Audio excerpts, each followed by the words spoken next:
man in the fourth row is watching 6 bottles of Burgundy go under the hammer, with his own family name printed on every label. His family never made that wine, not one bottle. New York, April 2008. This file is mine to keep. Here's how a name gets stolen and poured. 8 years earlier, a different room. Los Angeles, a private tasting. 12 men who buy wine the way other people buy houses. Youngest man there, and he is paying for all of it. Rudy Kurniawan, quiet, generous, pouring bottles nobody had seen open in 50 years. Nobody at that table asked Rudy anything. How much wine? At his peak, he was reportedly spending about $1 million a month on it. Not a year, a month.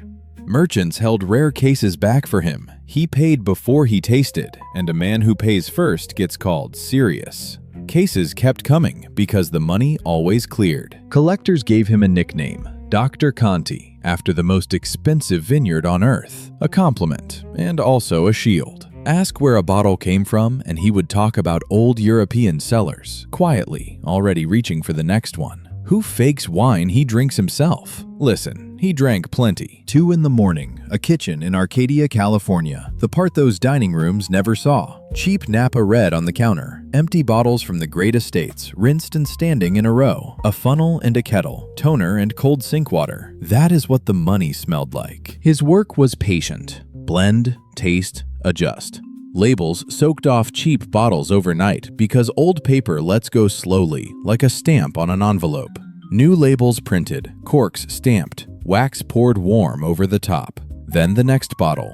It ran like a print shop with a wine list. Credit where this file demands it. The palate was real. He could taste what a 1962 was supposed to be, then write down how to build it out of $30 wine. Agents would later find those notes, not the greed, the skill. 4,000 miles east, a printed catalog lands on a kitchen table in a Burgundy village. That estate carries 10 generations of one family name. Remember this detail. The catalog, one page folded at the corner. Laurent Ponceau folded it himself. That is all I will say about it. 6 lots of the family's own Clos Saint-Denis sat on that folded page. 1945, 49, 59, 62, 66, and 71.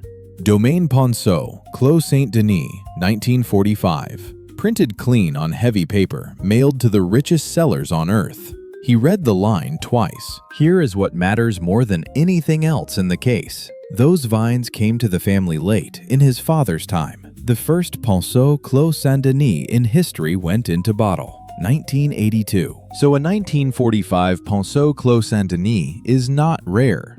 It does not exist. And there it sat in a New York catalog with an estimate printed beside it. Honestly, friends, nobody in that room had a reason to doubt a printed page. You would not have either.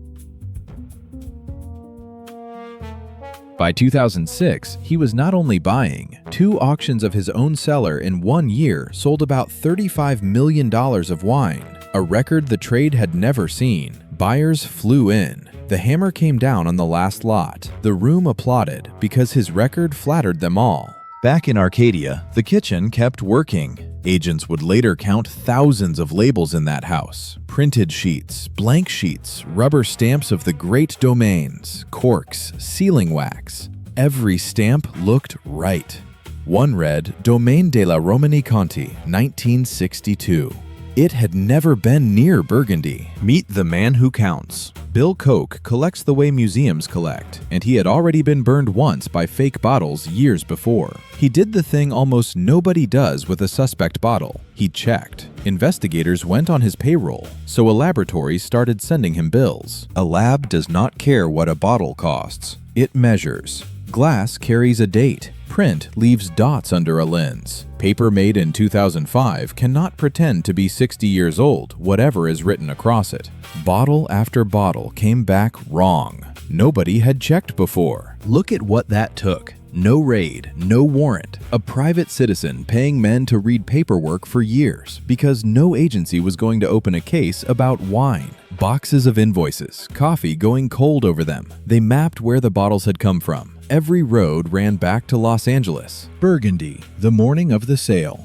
Ponceau could have sent a letter. Instead, he put the folded catalog into his bag and got on a plane, because a letter can be filed and forgotten, and a man standing in the room cannot. One bag, one page. In New York, he asked the auction house one plain question: where did these bottles come from? They gave him a name and a country. He chased both for years, and neither ever answered him. Years of nothing. Hold on, that is the part people forget. The cellar stayed a rumor. Ponceau told them the flat truth. The estate's first Clos Saint-Denis was 1982, which means nothing on that page could be real.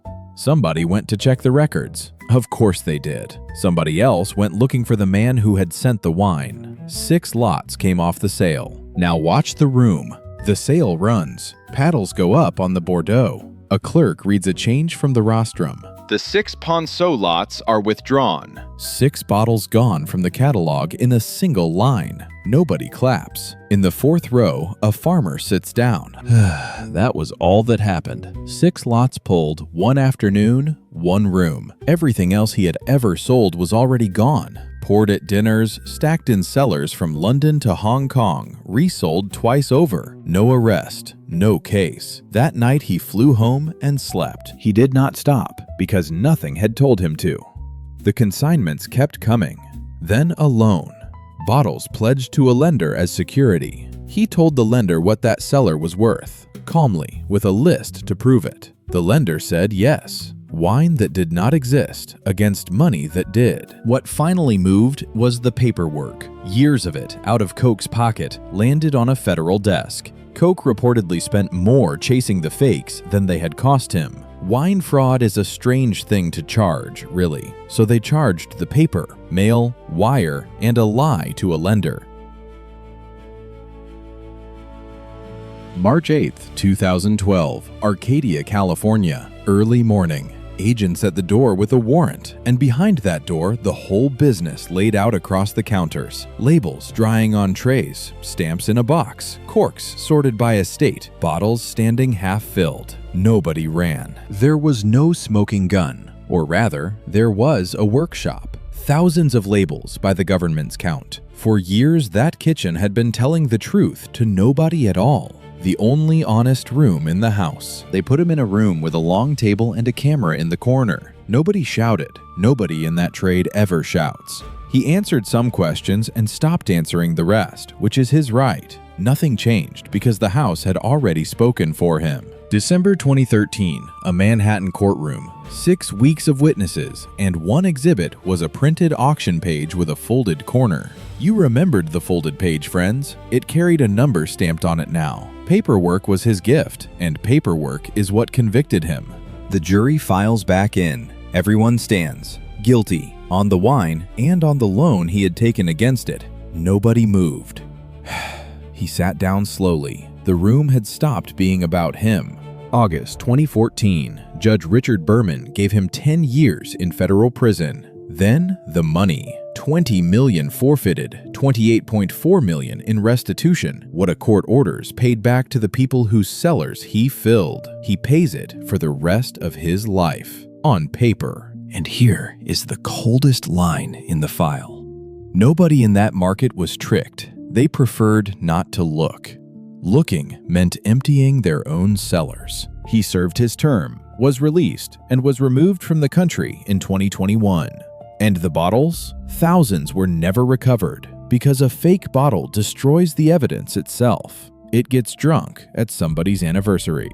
Maybe nobody wants a count. One may be lying in a cellar you would trust.